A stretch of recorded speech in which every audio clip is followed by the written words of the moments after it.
You are looking at Julian's pronunciation guide, where we look at how to pronounce better some of the most mispronounced words in the world, like this other curious word. But how do you say what you're looking for today?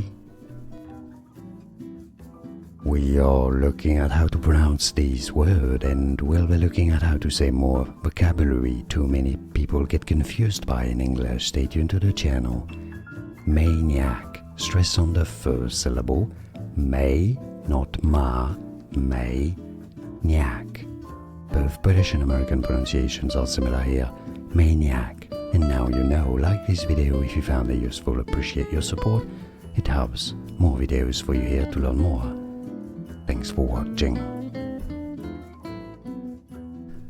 Here are more videos on how to pronounce more confusing words and names too many mispronounced. Like this video if you found it useful. I appreciate your support. I'll see you soon and thanks for watching.